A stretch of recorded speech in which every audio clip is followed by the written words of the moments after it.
On that morning of June 10th, 1912, Mary Peckham, the Moore's neighbor, began her morning routine at her normal hours of about 6:30 a.m. Upon walking outside to begin chores, she immediately noticed that there was no light or commotion coming from the Moores and quickly became suspicious. By the time 7:30 a.m. had come around and no one in the home had awoken to begin their morning chores, she began to worry. Maybe the family had fallen ill or something was wrong, and headed over to check on them. After knocking and receiving no answers, she tried the door, but found it to be locked. With concern growing more and more by the minute, Mary reached out to Josiah's brother, Ross Moore, to see if he could reach them. When Ross arrived, he too began knocking and shouting to awaken the Moores. When no one answered for Ross, he retrieved a copy of their house key and entered the home. From the door he entered, he immediately saw Elena's lifeless body on the bed in the room downstairs. When the reality of the situation fully grasped him, he rushed outside and immediately contacted authorities. The town authorities promptly arrived at the Moore family residence. When they entered the home, a grisly scene lay before them. It didn't take long for the news to spread throughout town, and soon it would grip the entire nation in such a shocking way, it would knock the sinking of the Titanic off of national newspaper headlines. Many suspects were questioned throughout the years of the investigation, but only one man was ever charged. That man, Reverend George Kelly, was one of the murder case's most prominent suspects. When police interrogated him for answers, he stated that a shadow had given him the axe and led him to the Moors to,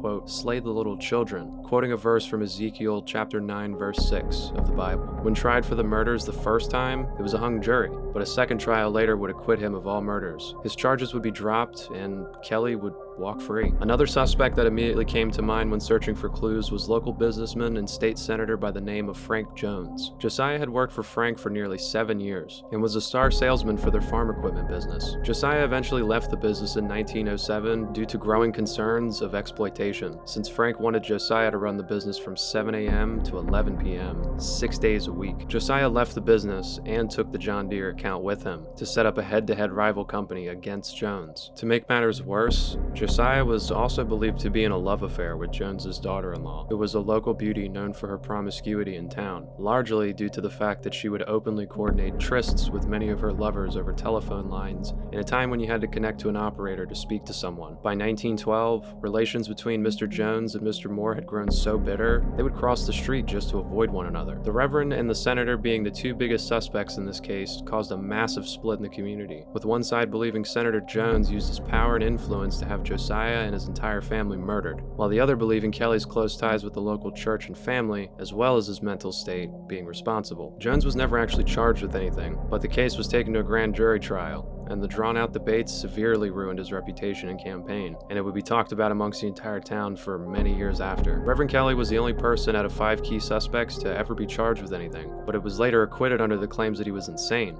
Detailed reports later revealed that Kelly was threatened by the authorities to confess to the murders or else his outcome would be far worse than if he didn't. While I'm not too sure how true this is, it still adds an interesting dynamic to figuring out who exactly committed this horrible act on the Moore family. Why would the police need to force someone into confessing to something they did not do? Did they have ties to Frank Jones and his political party? Since this case began in 1912, it has attracted people from all over the world, from many different backgrounds, including paranormal investigators, forensic scientists, filmmakers, and writers, just to name a few. For over 100 years, thousands of people have tried searching for any and every clue possible to connect the lines to something credible, but nothing has ever been proven to be totally accurate and true. Countless television shows, internet personalities, and celebrities have entered this home in search of answers. They may have all had different mindsets when going in, but every one of them left feeling exactly the same: sorrow for the unnecessary loss of life in a case that would rattle the minds of anyone who thought about it for over 100 years. While we still don't know if the family is there or not,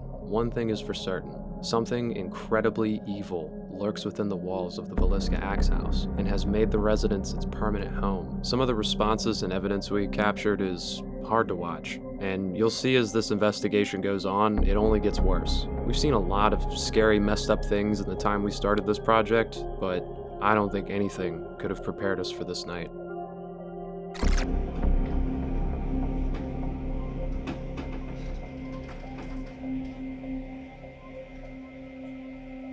We decided to split up and give you a little bit of space to talk to us, and use one of us as a means of communication. Can you tell me who all is in the house right now?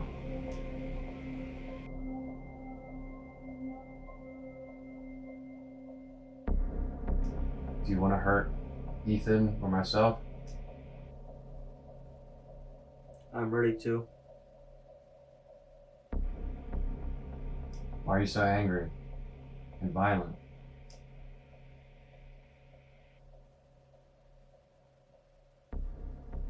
Fuck you all.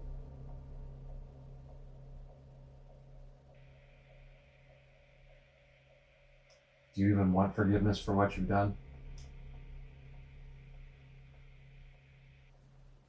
Yeah.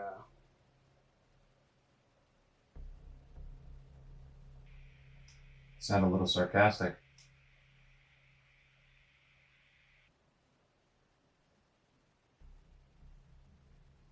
I don't care.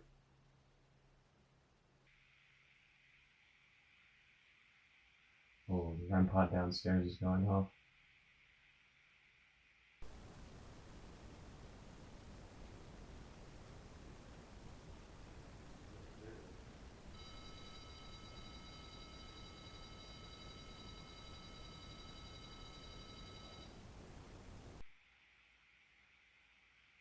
Was that you downstairs? Yeah. These responses are insane.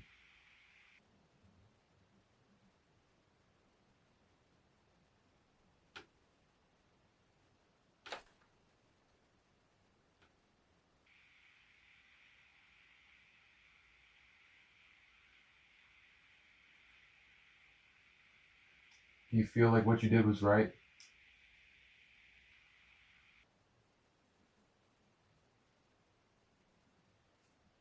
Yeah.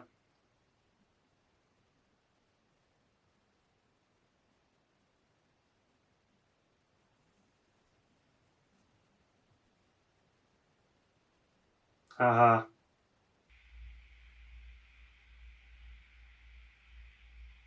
I don't think that's enough. I think we're good.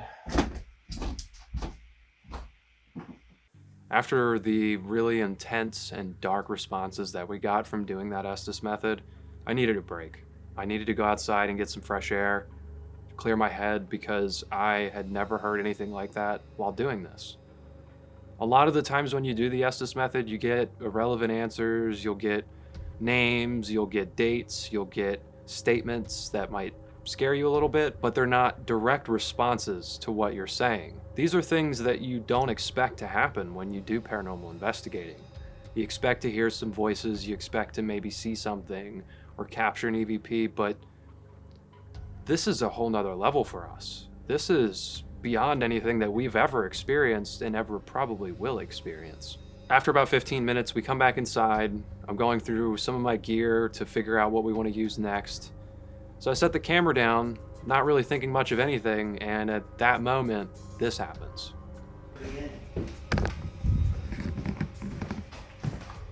When you walked away, it stopped, and then it started going again. Yeah, I just saw it when I came back in. Can you keep playing with that? What is all that on the wall? I don't know. I saw that when we got here. He blacked out sitting in this room. Just crazy to me. Whoa. What? I just saw like a light anomaly fly right in front of your camera. I'm sure your camera probably caught it. Oh, that's freaky because he saw a light anomaly right before he blacked out. Oh, he did. That's right.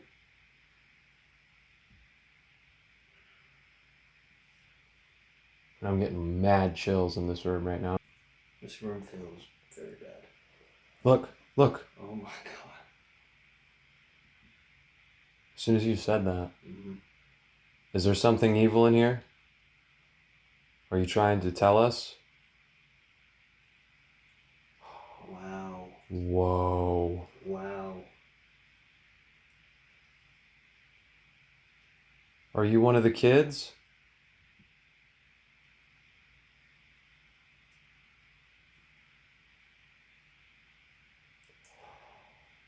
Oh my god.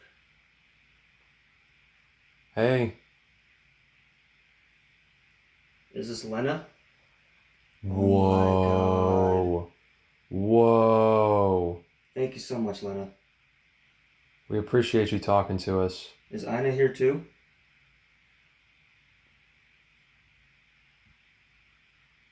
Just Lena?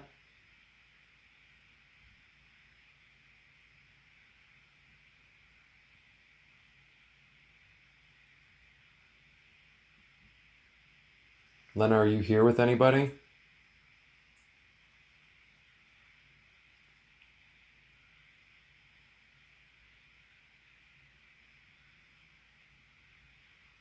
That's crazy. It's not moving. Mm-hmm.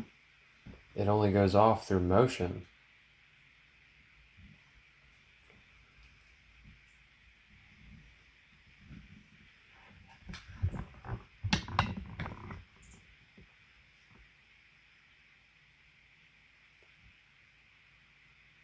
Are you still here?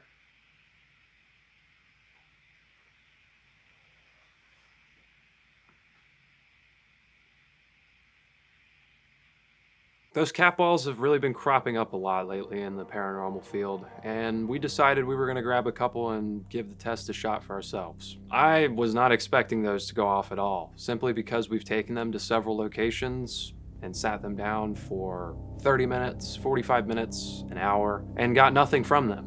We've never gotten those things to light up. They are motion activated, meaning that you have to click a power button on the top of them, and you have to shake them or roll them in order to get them to light up. You can see clearly that the balls are sitting on the bed, totally still. Nothing is shaking the bed. There's no reason for those to go off whatsoever. And they're going off to the questions that we're asking in sort of a yes-no manner. We asked if there was anything evil there. It responded. We asked if the children were there. It responded. But when we asked if Lena's sister, Ina, was there, it didn't respond. I mean, how often do you really see paranormal equipment go off so quickly and so consistently with the questions that are being asked? It's very rare. So for that to happen, we were really excited, but this is when things start to get very strange for both of us. This is when the mental manipulation, I think, is starting to kick in full force, because now we're starting to see things that either the other person isn't seeing them or the camera themselves aren't picking them up.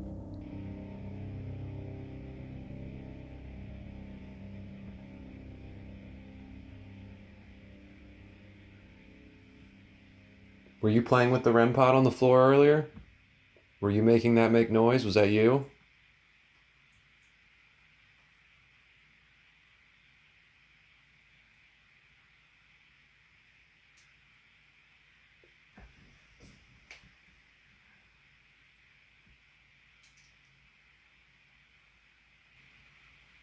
Lena, are you still here?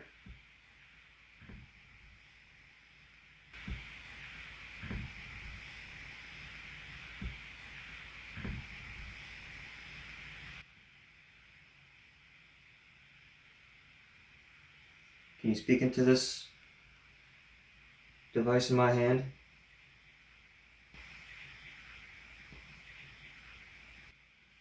I just heard like the energy change.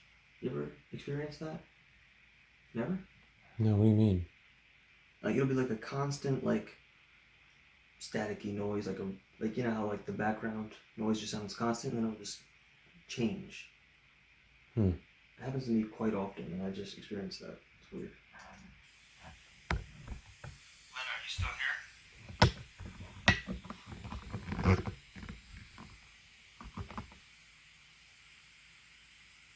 Can you speak into this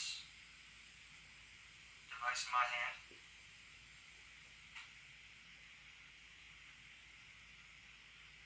We would hear your voice.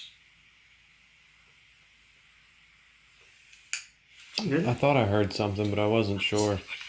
What the hell? It's at the very end. Whoa. What? I just saw a fucking, like a white arm and a hand reach down on top of you. Are you serious? I thought it was a light reflection at first, but there's no, yeah, my light didn't do that. I straight up saw like a hand, like an arm go like, that's the second time. Remember the thing we both saw at the same time earlier in this room? It looked like that smudge or that clear. Mm-hmm. That's kind of what it looked like. But it looked like an arm coming down on top of you.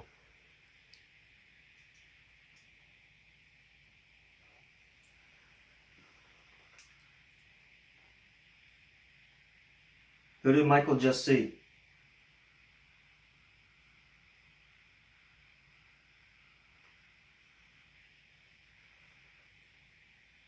Speak to us.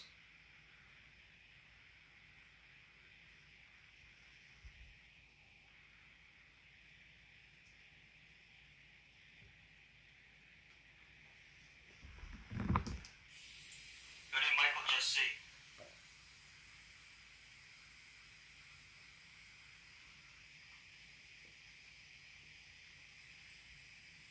Speak to us.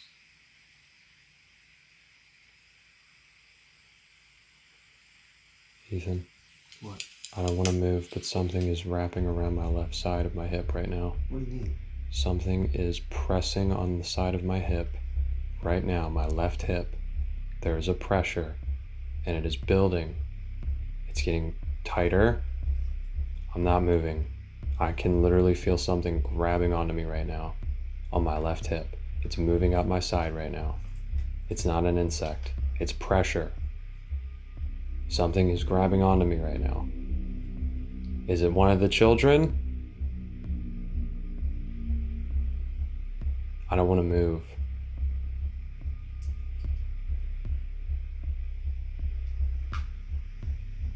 There's this pressure right now, right here. It feels like somebody is like, come. What? What? Oh my God. What? I just saw little fingers behind your hip. That come from behind your hip. I just saw something go in the closet. Let's get the fuck out of this room. Come on. I just fucking saw something dip into the closet. Oh my God, holy shit. Were you pointing down when that happened? Yeah, I was aiming at you. Oh my God, you might have fucking recorded it. Dude, for like a whole 30 seconds, it felt like a little, like hands were grabbing onto my sides. I didn't want to move because I didn't want to I saw like say this is you, right? Right. It looked like. I could literally feel it. This is what it felt like. This is exactly what it felt like for like 30 seconds. And it kept building and going up, and it was going up my ribs. And then I saw like a black smudge just now smear into the right of the closet there. Going back on what I said before, this house has a way of really messing with your emotions and messing with your mental state. And I think this is when it really started to happen. I saw this weird smudge, this apparition, if you want to call it that, appear behind Ethan's head. It was directly behind him, and then it appeared in between us. And only I saw it. And that really, it's hard to discuss something like that when you're the only one that sees those things, because it becomes a matter of, well, maybe you're just seeing stuff. When two people see the same thing, it's a little hard to argue that. But I'm seeing things that Ethan isn't seeing. Ethan is seeing things that I'm not seeing. And it's becoming a very strange situation very fast. So as you saw, Mike begins to feel this pressure on his side, like a hand touching his side. I'm listening to him describe it, but I'm just listening to him. I'm looking down. I don't see anything. So I'm like, okay, well, maybe it'll pass, whatever. And I go to I look down at around his hip, and I swear to God on everything, I saw 4 fingers, 4 little fingers like this, peek from around his waist. I could see the white skin tone. There are little hands. It looked like a child's hand. It shocked me. I've never seen anything like that before. I don't know why the camera didn't pick it up. That happens sometimes. We hear things that don't get heard on the microphone. We see things that don't get seen, vice versa. It happens, but I saw a hand peek out from behind Mike as he's feeling pressure. I swear to God, that's what I saw. As I'm telling that to Mike, he sees a black smudge go into the closet behind me. So this thing is starting to really play with us. It's doing this to us individually, and it's picking the precise time of when to show itself perfectly. It's truly mind-blowing. And if you don't believe us telling the story, I understand. If someone told me they saw a little kid hand, I would question it too. But I'm telling you what I saw, in my word, that's the truth. That's what happened. What was that? I don't know. I did too.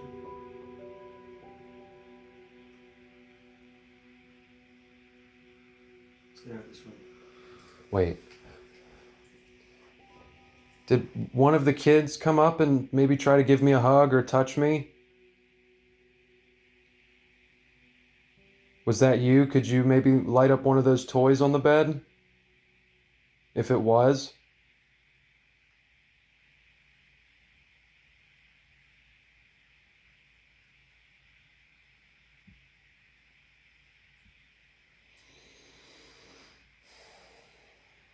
Let's go outside. I need a break. Okay. Yeah. Let's take a break. Good call. Oh, fuck. Holy shit, that was so loud. I felt that in the floor. Good call. Oh, fuck. Good call. Oh, fuck. Come on, the door's right there. Just, yeah. Come on.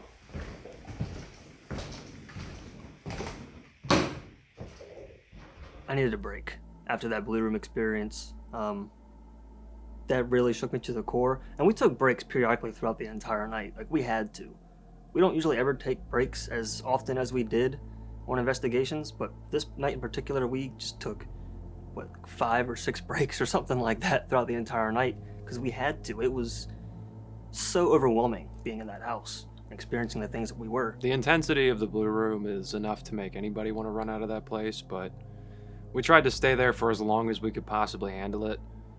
When enough became enough, we went outside and took a small break, and during that time I left the static camera running.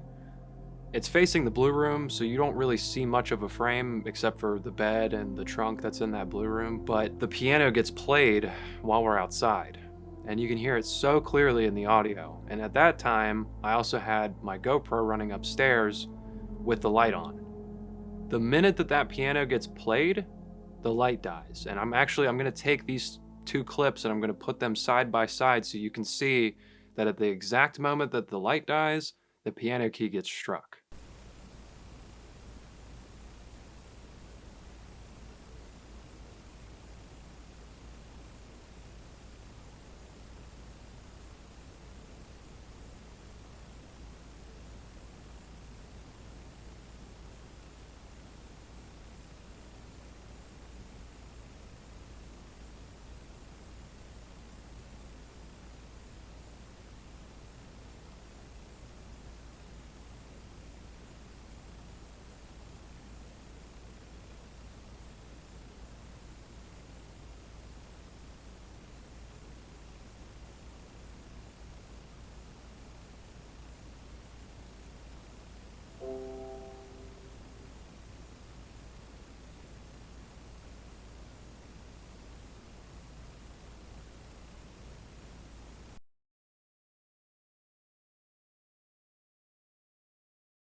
It seemed like once we took that break, whatever was there seemed to take a break too. There's a lot of downtime in between the Blue Room and after the break that nothing really happens. We're sitting in the living room asking questions, we're trying different tests, we're using different devices. Nothing is really happening now. And I don't know why. It seems to be very selective in when it chooses to show itself or make itself known. It's very calculated. It's very intelligent. It knows when to mess with us. It knows when to trigger devices. It knows everything about us before we even walk into the door. And that's the craziest thing to me.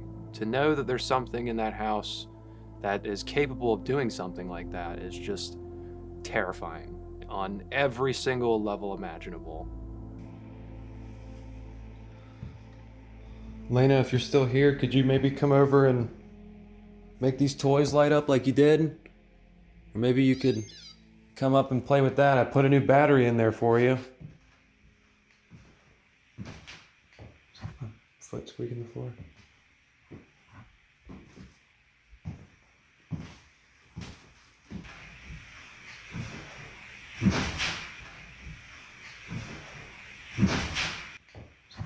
Foot squeaking the floor.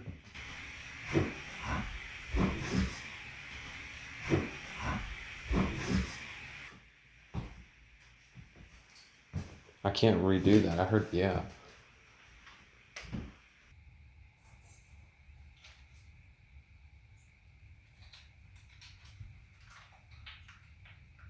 I'll be one of the creepiest states. Yeah. I've been to. Easily.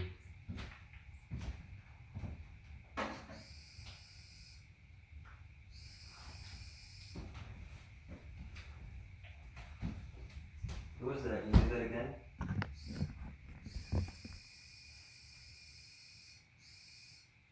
Thank you. Is this one of the... Wow. I haven't seen it do that since Forest Haven. Yeah, dude. Is this one of the kids?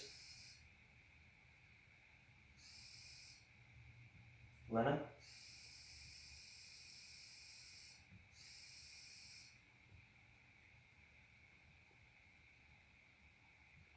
Or is it Ina?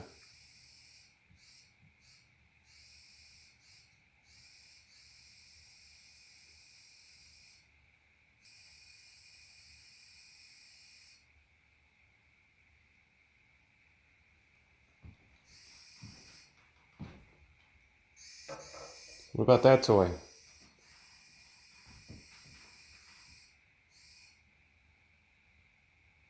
Can you make them both go off at the same time?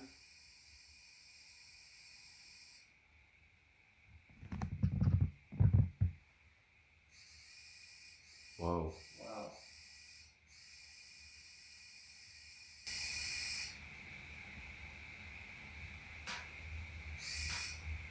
You're talking upstairs again. Can you stop buzzing it for me for just a moment? Wow.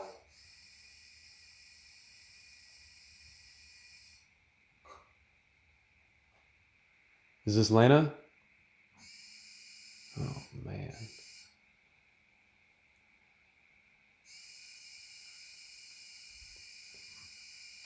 Let's try something real quick.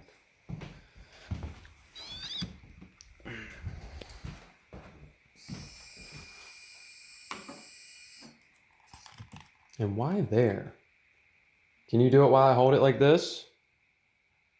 Make it make that noise. Please?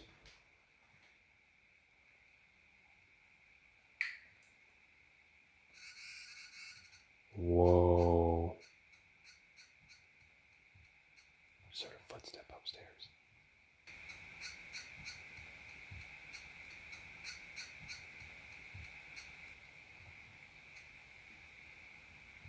There's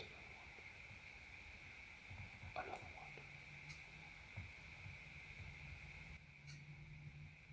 Somebody walking around upstairs? Can you buzz this?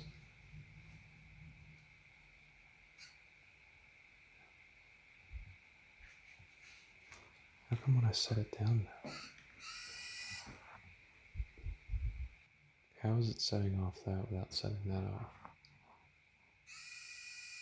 So this is about an hour or two after the Blue Room incident, where we're seeing things and had to take a break. We're sitting in the living room.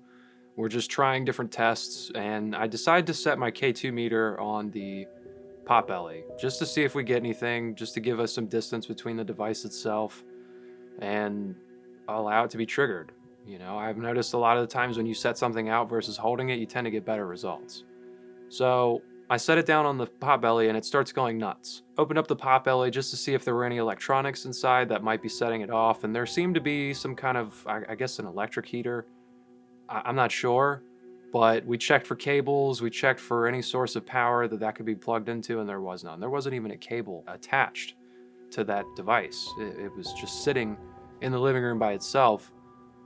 But again, sitting on that potbelly might have been setting that off. I'm not 100% sure on that, but either way, that was the only device that was going off. We set a REM master right next to it. We didn't get any response from that whatsoever, just the K2 meter, and it was only in that area. So I'm not too sure on that, but I left it in either way just to allow the viewer to decide for themselves. Things started to calm down for a little while, and then it ramped right back up. It was almost like the calm before the storm. It knew to take a break, it knew to recharge and gain some energy back before going right back to work and doing everything it can to run us out of that house.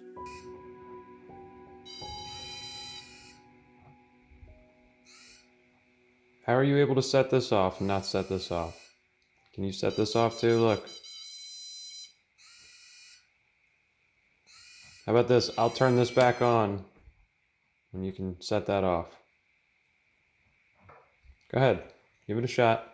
I'll back up a little bit, give you some space.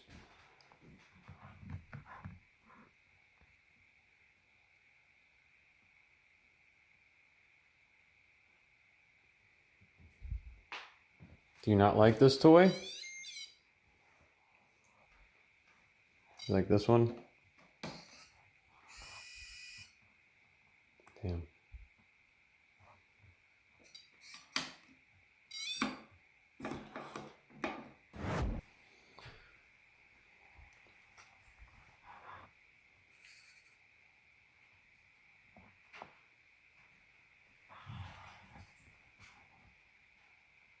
Who's making that buzz like that? Can you do it in here too?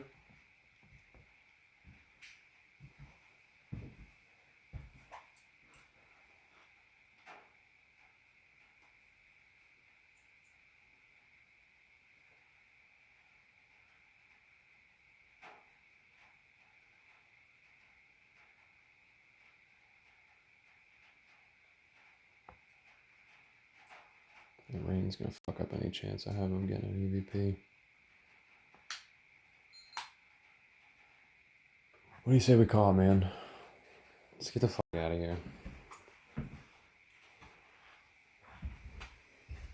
We had a really lengthy discussion about it when we were upstairs, which isn't in the video, but there were times where I was convinced that we were going to stay here and I was comfortable with the idea, and then I would go outside and my head would clear and I would think to myself, there's no way I'm staying here. I'm not sleeping in this house. I'm not sleeping in beds where children were murdered. Eventually, we came to an agreement that neither one of us wanted to stay here, despite how far we had driven to be here, and despite how much effort we put into this project to make it happen. We didn't feel safe. This place, again, it has such a way of just messing with you on every level that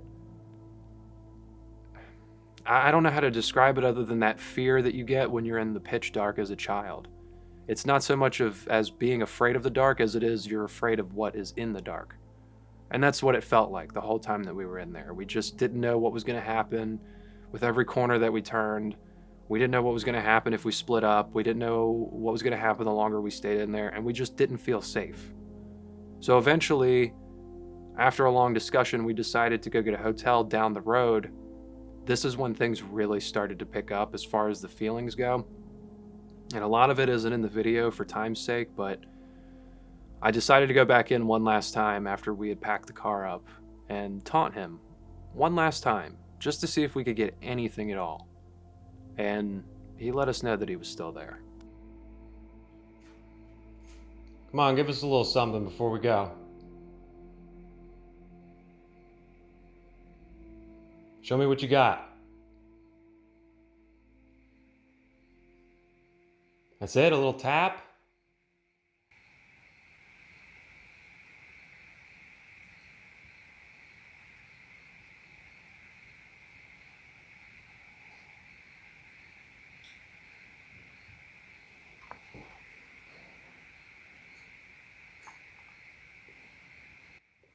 Come on, you're this big bad entity. Can't you slam something? Can't you move something?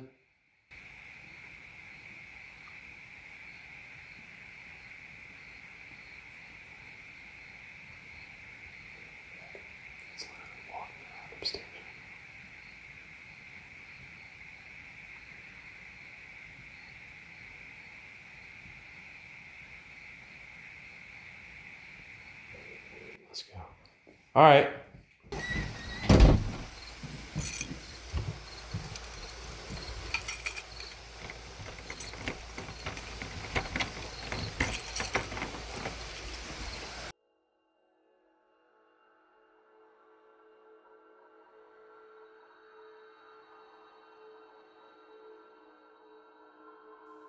If you do ever make your way out to the Villisca Axe Murder House, please be careful.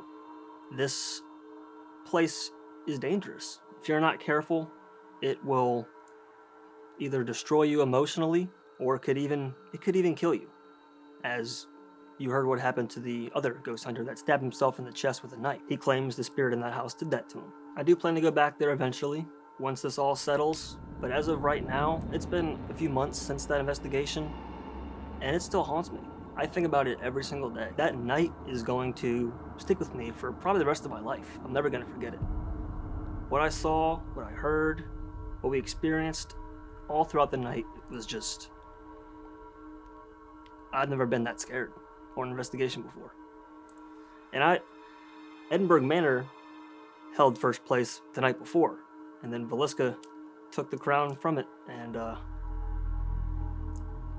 this place is something else, man. Villisca Axe Murder House. You get a little nervous walking into a new location, but you tend to shrug it off after about the first half hour to an hour. At least we do.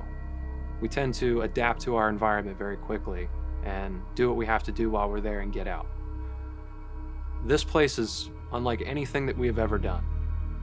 Any building, any hospital, any jail, any asylum, nothing compares to it. The minute that things start to go off and things really start to pick up in this house, it doesn't stop, and it progressively gets more and more intense. It gets more hateful, it gets more violent, it gets more manipulative, and it carries on that way all throughout the night. If you've never been to the Villisca Axe House, there is no amount of experience on this earth, there are no amount of houses or buildings or haunted locations that you can go to that will prepare you for what you are about to experience when you walk in that house. You can really feel the difference in that house as opposed to going into like a regular haunted house. This house just has more of a threatening atmosphere. It's very intimidating. It wants you to be truly intimidated. It wants you to die, basically. Please, if you decide to go to this location, understand what you're getting yourself into. Be smart, take breaks, do not taunt whatever is in that house. Do not take it as a joke. It's not a fun night out with your friends. If you genuinely want to experience terror in every form possible, the Axe House will have it for you.